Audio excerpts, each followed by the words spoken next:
आज इस नामांकन रैली में आप सभी लोग आए, तो मैं एक तो ये कहना चाहता हूं कि आपको धूप में बहुत रहना पड़ा क्योंकि टेंट छोटा पड़ गया,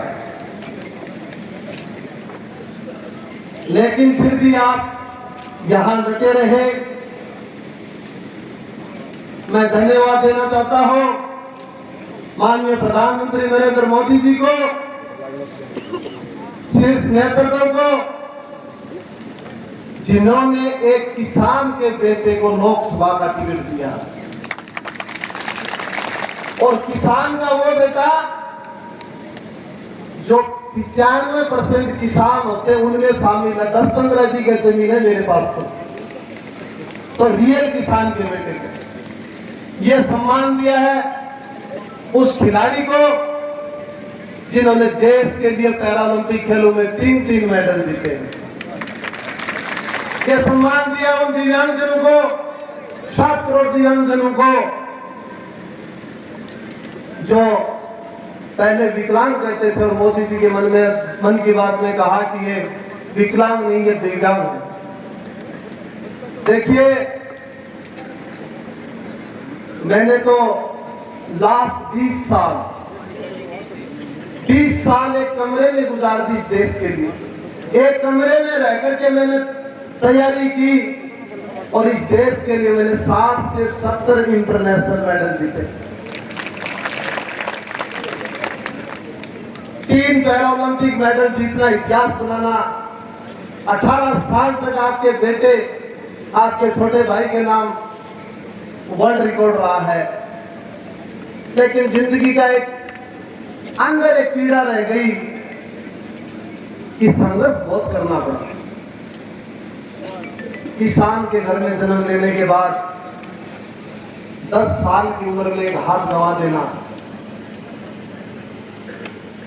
हो सकता है मेरे पास यदि साधन होता तो हो सकता है वो हाथ भी बच सकता था। मुझे कोई अमेरिका भेजने वाला होता या कोई अच्छे हॉस्पिटल में भेजने वाला होता। किसान का बेटा था, एक सरकारी हॉस्पिटल में ट्रीटमेंट चला और वो भी 6 महीने। बचपन में सरकारी स्कूल की पूरी पढ़ाई की, क्योंकि ज्यादातर जो साथी अब मिलते हैं तो वो कहते हैं हम आपके साथ पढ़े हुए हैं, तो खुशी होती है। लंबा संघर्ष रहा जिंदगी के, फेंकने के लिए भाला तक नहीं था मेरे पास, दौड़ने के लिए जूते तक नहीं थे। उसके बावजूद जो मुझे लास्ट 8 वर्षों में देखा होगा, 10 साल में जो मुझे प्यार और सम्मान मिला, आपने वीडियो भी देखेंगे मोदी जी के साथ कि देवेंद्र जी आपने तो कमाल कर दिया, 40 साल की उम्र में भी मेडल जीत लिया। कितने वीडियो आते हैं, कई बार बेटी के बारे में पूछते हैं, लेकिन सच्चाई यह है कि उनका एक विजन है, इस 2047 तक इस भारत को विकसित राष्ट्र कैसे बनाए। उस श्रेणी में वो बार बार कहते हैं कि अंतिम पायदान पे बैठे व्यक्ति तक सुविधाएं पहुंचे, तब यह विकसित भारत का सपना हमारा पूरा होगा।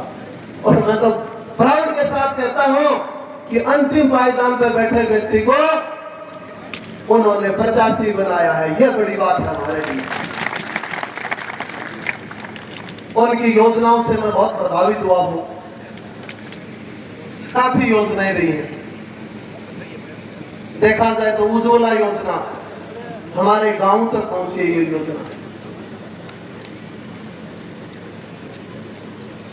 किसान सम्मान निधि योजना, किसानों के खाते में सीधे पैसे आते हैं, कितनी बड़ी बात है हमारे लिए।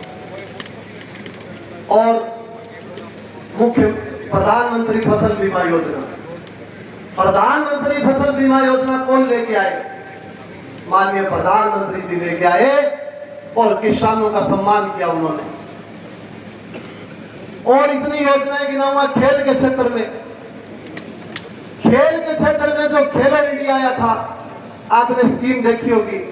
गरीब किसान मजदूर का बेटा आज हवाई जहाज से यात्रा करता है, ये नरेंद्र मोदी जी कर सकते हैं। देखिए मुझे, मैं तो खिलाड़ी आदमी हूँ, पॉलिटिकली भाषण मुझे तो नहीं आता, लेकिन किसान के घर में जन्म लिया है, दर्द समझता हूँ किसान का, इतना ही कहना चाहूंगा। एक मुझे स्टोरी याद आ गई, जब मैं टोक्यो पैरा ओलंपिक में हम मेडल जीत रहे थे और ऐतिहासिक हमने 19 मेडल दिलाए इस देश को, 19 मेडल।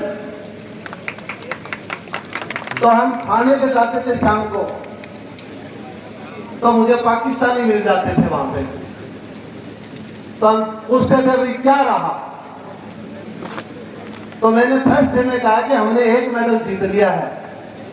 तो मैंने उनसे पूछा आपका क्या रहा, बोलो हमारा तो नहीं आया मेडल। दूसरे दिन हमने कहा, वो मिल गए मेरे को, मैंने कहा भाई आपका क्या रहा, बोलो हमारा आज भी मेडल नहीं आया। तो मैंने कहा आज हमने 2 मेडल जीते हैं।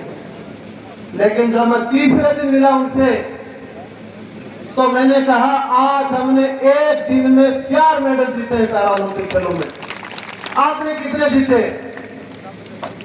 तो उसने बड़ा जोर का जवाब दिया मुझे, बोला आपके पास नरेंद्र मोदी जी है, हमारे पास नहीं है, ये हमारी ताकत है।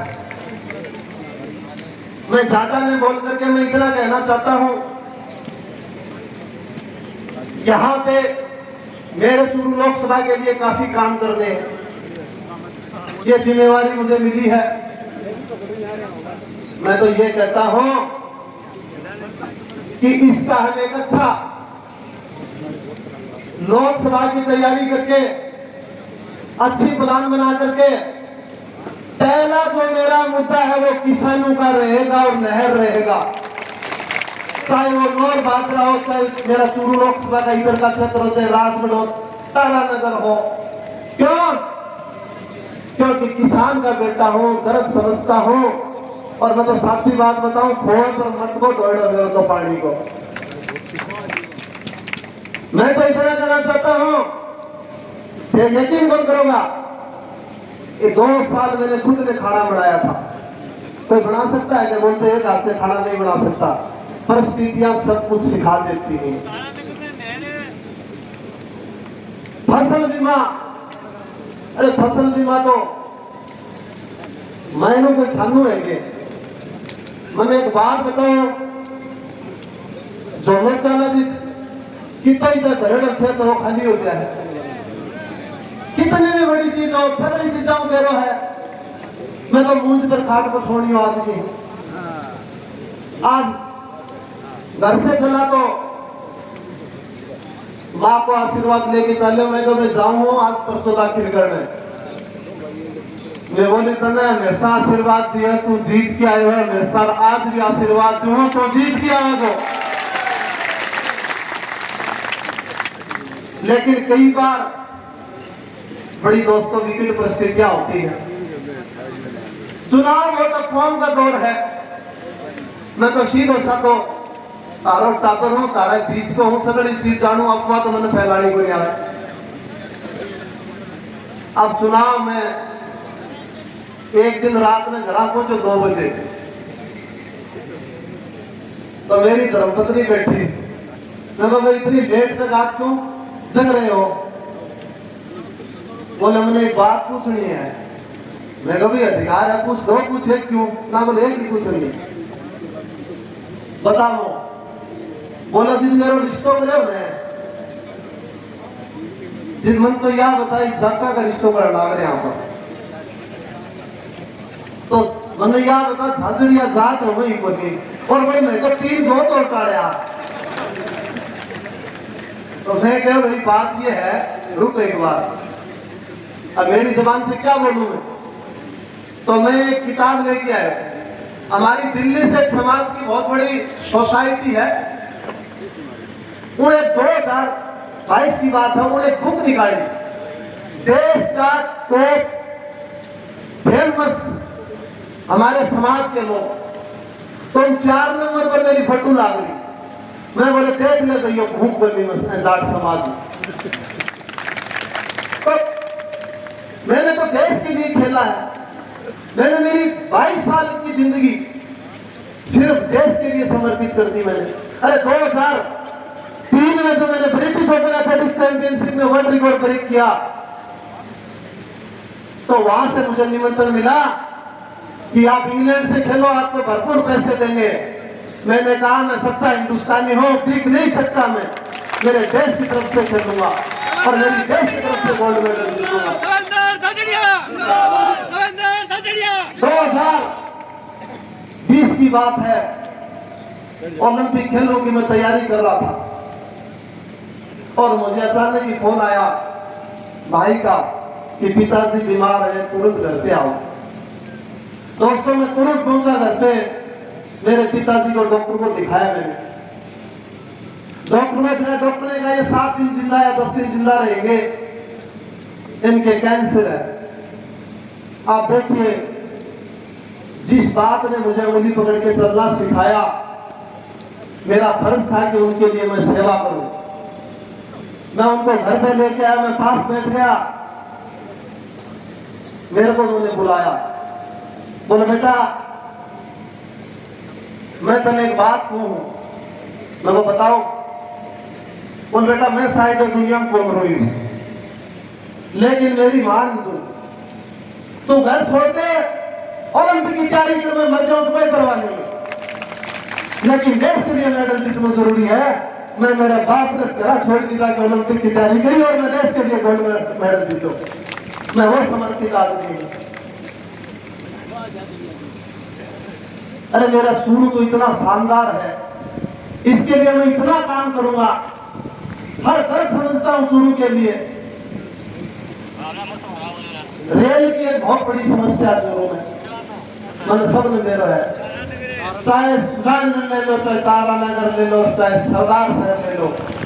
मैं बिल्कुल प्लान लेके आया हूं, और रेल नहीं, रेल के साथ में पर्यटक भी आएगा, हम देवस्थान से जोड़ेंगे इसको। हमारा सालासर धाम है, हमारा गोगामेडी धाम है, हमारा ददरेवा धाम, हमारी काफी धाम है, ये मेरी प्राथमिकता है। और लोग कहते हैं हर घर नल पहुंचना चाहिए, मैं तो यहाँ हूं, हर खूंट पानी पहुंचना चाहिए, हर खूंट पानी। देखो जो TRCP समझौता है, वो राजस्थान के लिए माननीय मुख्यमंत्री बसंतलाल जी ने किया है, और पूरे राजस्थान के उससे 13 जिलों को सिंचाई का पानी मिलेगा। ये सरकार दर्शाती है किसान के प्रति कितनी समर्पित है। बताइए आप, यमुना समझौता हुआ है, यहाँ पानी आएगा, यमुना समझौता का, जहां हम खड़े सभा कर रहे हैं यहाँ से। और मैं तो एक बात और बताऊं था, काम पहले भी और तारा होता, लेकिन ठाकुर डाक में थोड़ा सा कमजोर हो। मैं वादा करता हूं आपका डाकिया बन के आपके हर काम को सीधा मोदी जी के पास रख दूंगा, और वो मना नहीं करेंगे, मेरा वादा। बहुत सी बातें हैं, आप 6 घंटे से वेट कर रहे हो। मोदी जी ने तो वो काम किया है, नारी शक्ति अधिनियम ला करके उन्होंने ये जता दिया कि अब भारतीय लोकतंत्र को मजबूत करने के लिए नारी आगे आएगी, और उनको आरक्षण देने का किसी ने काम किया तो वो माननीय प्रधानमंत्री जी ने किया। कितनी बड़ी बात है। आप 370 धारा, क्या कहते थे लोग, 370 धारा यदि आप हटाओगे तो खून की नदियां बह जाएंगी। 370 हटाई और वो कुछ नहीं हुआ। और जब हर घर तिरंगा अभियान चला था तो सबसे ज्यादा कोई तिरंगा फहराने वाले थे तो वो कश्मीर में थे। ये हमारी ताकत है। दोस्तों, कोरोना टाइम देखा होगा आपने, कितनी मुश्किल दौर से गुजर रहे थे हम लोग। और अमेरिका के प्रसिद्ध अखबार ने कहा था भारत दुनिया के लिए बहुत बड़ा खतरा है। सबसे कम घटनाएं घटी तो वो भारत में घटी। सबसे अच्छा कोई मैनेजमेंट था तो वो भारत का था। और सबसे ज्यादा वैक्सीनेशन हुआ तो वो भारत में हुआ। ये हमारी ताकत दिखाती है दुनिया में। मेरे देश के जवान जब सर्जिकल स्ट्राइक करते हैं, उसमें चूरू के लोकसभा के भी थे, तो लोग कहते हैं हमें प्रूफ चाहिए। तो सर्जिकल स्ट्राइक की कोई वीडियोग्राफी करता है क्या? लेकिन ये लोग मानते हैं हमेशा कि प्रूफ चाहिए हमें। सामंतवाद की बात करते हैं। मुझे एक बात बताओ, थाने में सामंतवादी दिखोगे? अरे मैं तो किसान को टाबर हूँ, प्रधानमंत्री जी कही है कि अभी किसान का बच्चा है, किसान की यहाँ बातें रखेगा वो पार्लियामेंट के अंदर।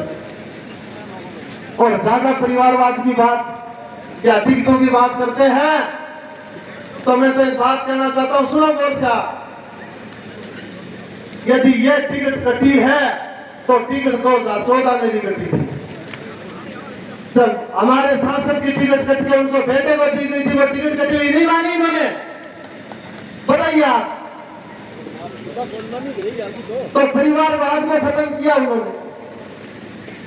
अरे किसान का बेटा हूं, आपके बीच का हूं, आपकी बातें उठाऊंगा। मैं तो इतना कहना चाहता हूं, आप लोगों ने इतनी संख्या में आए, पधारे, आज मुझे हौसला मिल गया। और वो एक बात कहते हैं कि कौन कहता है हाथ की लकीरों में तकदीर होती है? कौन कहता है हाथ की लकीरों में तकदीर होती है? तकदीर उनकी भी होती है जिनके हाथ नहीं होते। आप लोग इतनी संख्या में पधारे, मैं आपको बहुत बहुत धन्यवाद